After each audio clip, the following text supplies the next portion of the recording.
Bonjour et merci de nous être fidèles. Voici votre journal. André Germain Alamouloumé à la présentation. J'ai donné Tanda sur les manettes. Voici pour commencer les titres du journal. Les ondes du progrès. Quelques heures après la tenue du meeting des vérités samedi 15 mars 2025 par le député national Guy Mafuta Kabongo, plusieurs acteurs politiques du Kasaï sollicitent une enquête parlementaire sur la gestion du gouvernement Mukendi. C'est le cas de Serge Mouata qui fustige les bilans négatifs de Crispin Mukendi. Les ondes du progrès. Le secteur de l'Ovoluchikou aura bientôt son bâtiment administratif. Cet édifice est le résultat des contributions des volontaires, fils et filles de cette partie de la République démocratique du Congo et du territoire de Chikapa. La première pierre a été posée le 10 mars 2025, nous sommes au Kasaï. Les ondes du progrès. Les abonnés du courant électrique de la société EDC interdits de payer la location compteur au terme du mois de mars 2025 en cours. Cette réflexion est du coordonnateur de l'ONG Mouvement Debout Congolais, exprimée au cours d'une interview accordée à la presse. Alain Kachamamwana exhorte la population à ne pas payer les frais de maintenance EDC. Les ondes du progrès. Tout pour les titres, bienvenue à tous. Bonjour et bon début de la semaine à toutes et à tous. Commençons cette édition au niveau local. Les consommateurs du courant électrique de la société EDC interdit de payer la location compteur, communément appelée maintenance pour compteur EDC. C'est la précision donnée par le coordonnateur de l'ONG Mouvement Debout, Alain Kachamamwana, dévoilée à la presse samedi 15 mars 2025. Il confirme que l'équipe qui est sur place est venue de Kinshasa alors que Maître Crispin Mukendi a failli à sa fonction. On écoute Alain Kachama sur les propos recueillis par Bernard Onakana. Nous appelons la population à ne pas payer la location compteur pour ces mois. Ne versez même pas un rond parce que vous n'avez pas utilisé les courants. D'ailleurs, il ne faut pas aller seul, il faut aller en masse. Il faut aller plus de 20, 30, 100 personnes là-bas et dire à la société EDC que vous ne payez pas la location compteur et que vous payez que la carte. Même la carte quand vous allez les payer. Et pendant que vous n'avez pas les courants, vous allez l'utiliser comment? C'était Alain Kachama au micro des ondes du progrès. Restons toujours à Chikapa, les chefs-lieux de la province du Kasaï, pour parler cette fois-ci tout autre chose dans cette édition du journal. Il faut dire aux fervents auditeurs, auditrices des ondes du progrès que le parti politique La Dynamique pour la transformation du Congo interdit tous ses cadres et membres de faire des sorties médiatiques, quelles que soient les circonstances ou structures politiques qu'ils appartiennent. Cette décision est prise par le président fédéral, Maître Émile Prince Longhi, suite à la sortie médiatique de l'un de cadres qui n'a pas été consulté pour qu'il fasse cette déclaration en rapport avec la gestion de Maître Crispin Mukendi Bukasa. Dans son réglage, Émile Prince Longhi met en garde ceux qui veulent profiter de leurs opportunités pour mettre en cause la gestion du gouvernement provincial de Maître Crispin Mukendi. Maître Émile Longhi est ici au micro de votre chaîne. La DTC a suivi, comme tout le monde, la sortie médiatique de l'un de camarades qui s'attaque directement aux autorités établies de la province du Kasaï. Nous vous rassurons que ces propos n'engagent ni de près ni de loin le parti politique DTC de l'honorable Théodore Kazadi, qui est partenaire privilégié pour ce gouvernement et ses animateurs. Vous voulez dire que les propos tenus n'engagent pas le parti. Est-ce que le parti en soi est très content de la sortie médiatique de l'un de ses membres ou cadres? Le propos engage le propriétaire et sa structure privée. Mais au nom du parti, nous condamnons sa sortie médiatique car comme notable de la province, ancien député provincial, ministre et avoir occupé aussi l'intérim du gouverneur de province, il devrait avoir des retenues au moment où il a le temps de rencontrer les autorités de la province à tout moment et présenter ses observations, au lieu et place de saisir le média pour régler ses comptes.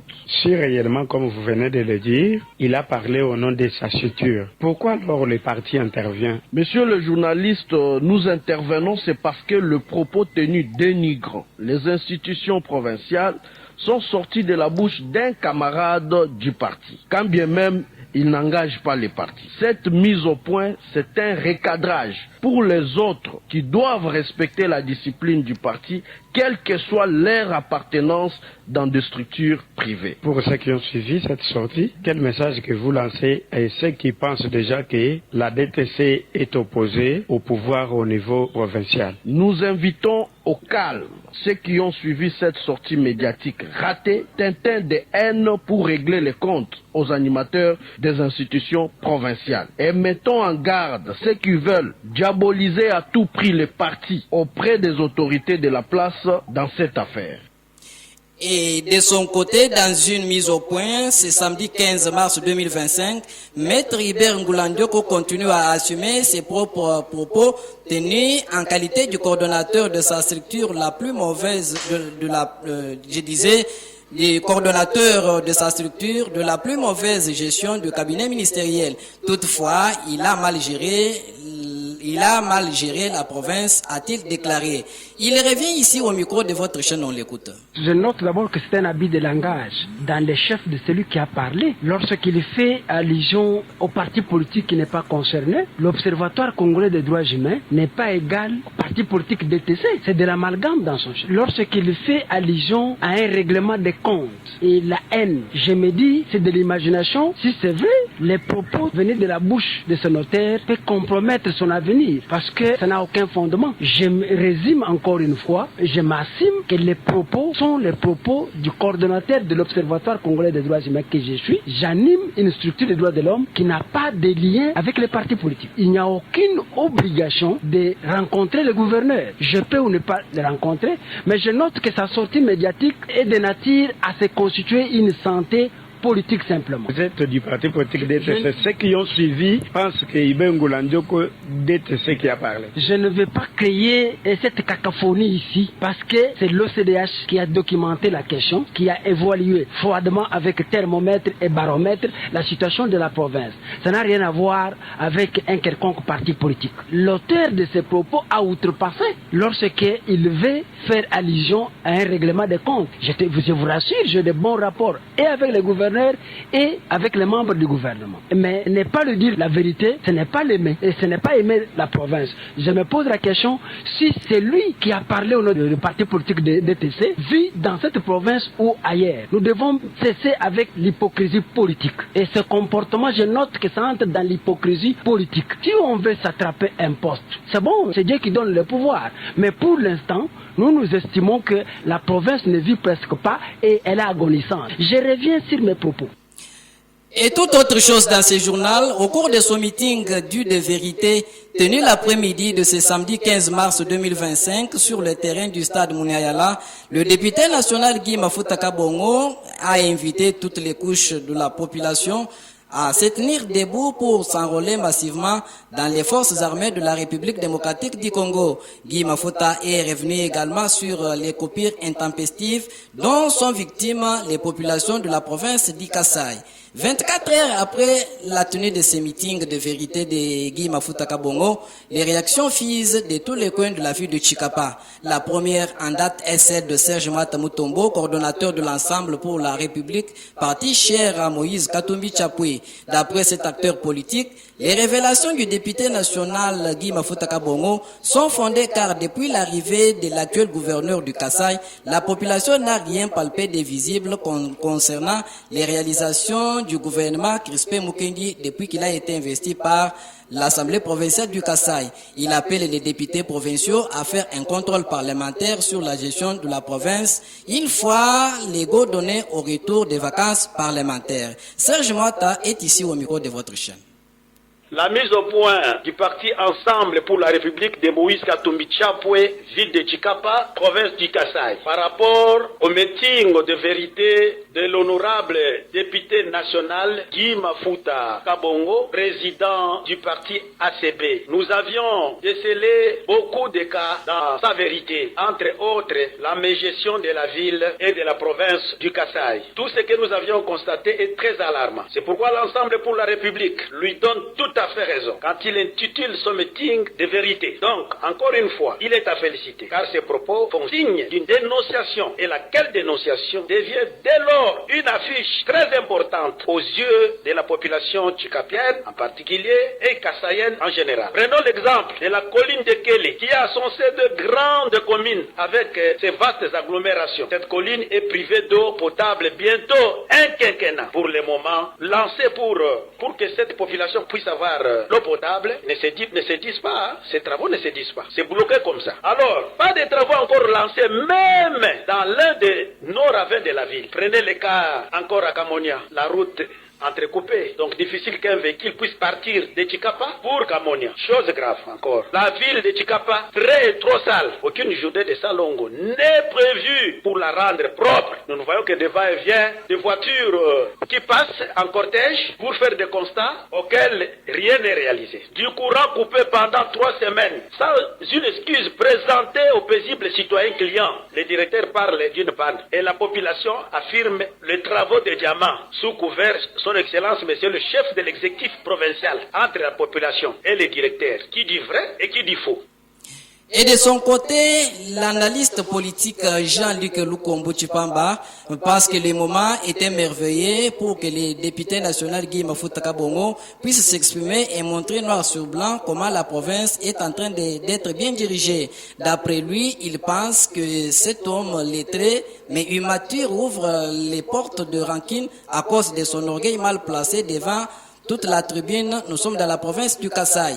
Le moment était pour lui un bon moment pour s'exprimer et dire à la population du Kasaï comment est-ce qu'ils doivent bien sûr se développer, a-t-il martelé, voulant faire analyse des événements politiques qui ont dominé la journée du samedi 15 mars 2025 dans la ville de Tchikapa, chef-lieu de la province du Kasaï. Dans un meeting du de vérité, il a révélé les différentes faillites de la maîtrise de la traîtrise politique dans le chef du député national Guy Mafuta Kabongo et s'est laissé guider par la distraction du diable en incriminant les gouverneurs Maître Kispé Mukendi d'être un détourneur de projets et pourtant sans preuve ni qualité d'en dire. Cet homme politique pense que la province du Kasaï a besoin de personnes soucieuses de son développement et non celles qui veulent troubler la quiétude de toute la population du Kasaï. Souvenez-vous des événements passés, des tristes mémoires des Kamouina Sapou qui se sont passés dans la province du Kasaï. La population a été confrontée à plusieurs difficultés,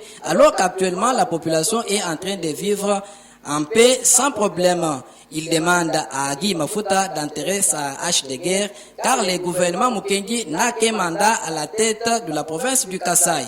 Sorti de l'école du député national Maker Mwango Famba, connu pour son charisme, ce garçon a détourné l'essence des bonnes valeurs incarnées de cette icône et leader politique de la province du Kasaï.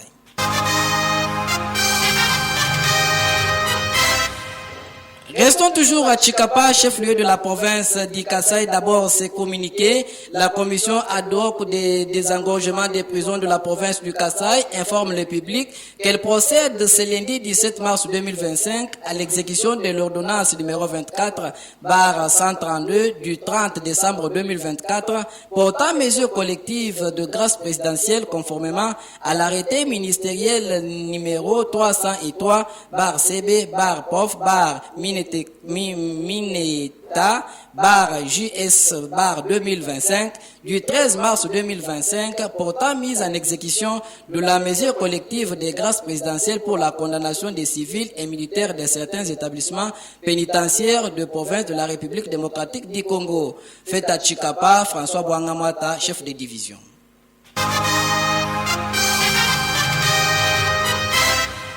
Toujours Tchikapa, chef-lieu de la province du Kasaï, la famille Chiwandawanda informe la communauté kassaïenne en général et Chokoilunda en particulier que la commémoration du 40e jour du décès du fait chef de groupement Lunda Mouyeji Chiwandawanda Kambambi est prévue ce 27 mars 2025 au village. Nous sommes dans la province du Kasaï.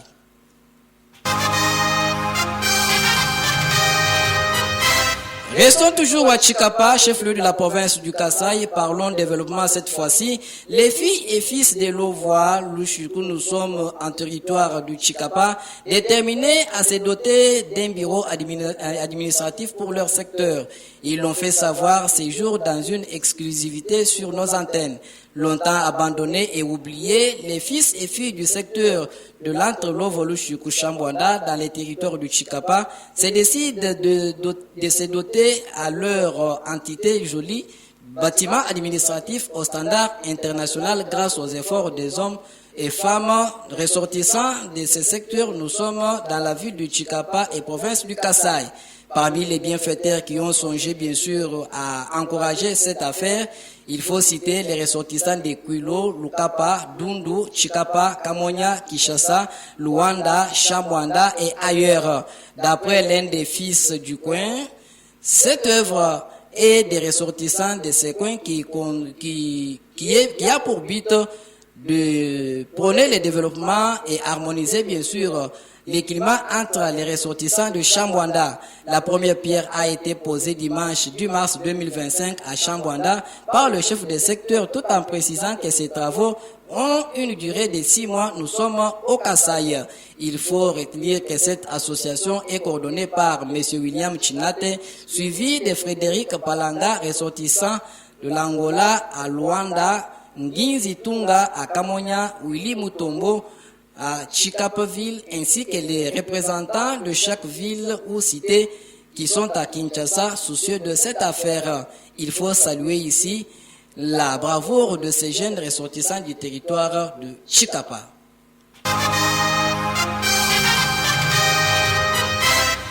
Le chef de groupement Chokwe Lunda, Mwat Kachong Mongol, Mouin Mat, ne reconnaît pas avoir commis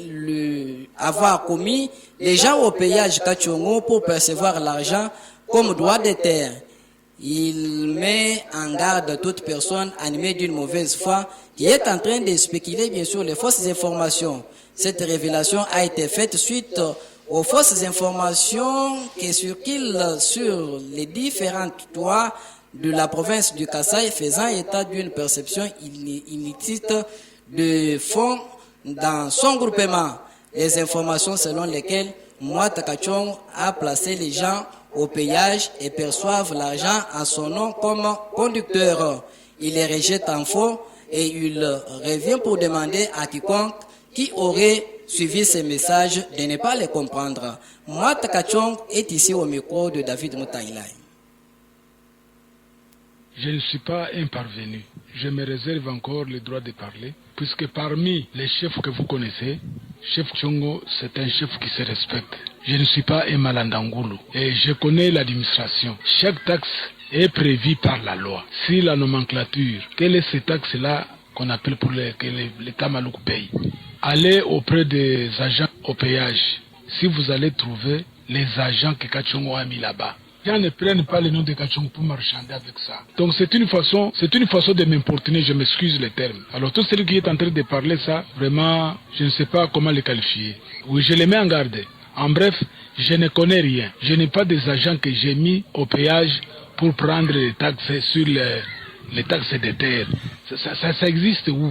Allez me demander aux agents de l'État, à la commune, même à la mairie. Moi, je l'ai mis là-bas. Si vous avez suivi là, ce sont des mensonges. Les parleurs qui veulent parler n'importe quoi. Kachongo n'est pas un agent de l'État pour aller percevoir les taxes. Moi, je sais que les taxes que les agents payent, c'est ce que, puisque je suis matriculé payé, alors je ne peux pas aussi aller prendre les gens pour mettre là-bas, pour percevoir les taxes. Quelle est cette taxe-là? C'est du mensonge. Les habitants de Lukengu, chef-lieu du secteur de Kabambayi dans les territoires du Chikapa, sont confrontés à une crise aiguë d'eau potable, une situation qui met en péril leur santé et leur bien-être quotidien. L'absence d'infrastructures d'eau potable contraint le résident à parcourir les longues distances, environ 50 minutes par heure, pour atteindre la rivière plus proche de l'eau. Il faut souligner en passant, pour remplir un simple bassin d'eau, il faut compter environ 1h30, 1h45 de marche à pied pour atteindre là où l'eau s'y trouve. Un effort considérablement qui pèse lourdement sur les épaules des femmes et enfants de ces coins du Kasaï. La pénurie d'eau a également un impact économique. Un bidon d'eau se négocie à 1500 francs congolais, un prix qui est exorbitant pour de nombreuses familles vivant dans cette partie du territoire national. de plus de l'environnement en eau et bien sûr l'approvisionnement en eau et l'aléatoire rendant l'accès à cette source vitale est encore plus difficile. Face à cette situation alarmante, les habitants d'Embaou lancent un appel pressant aux élus et aux autorités compétentes pour qu'ils les reviennent en aide.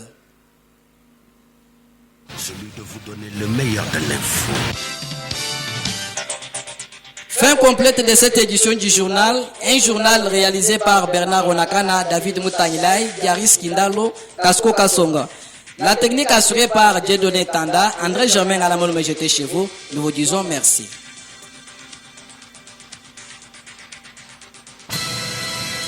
L'actualité reste en continu sur le www.centreduprogrès.com. Première chaîne d'information fiable, authentique et vérifiable. Première chaîne de la province utilisant la nouvelle technologie.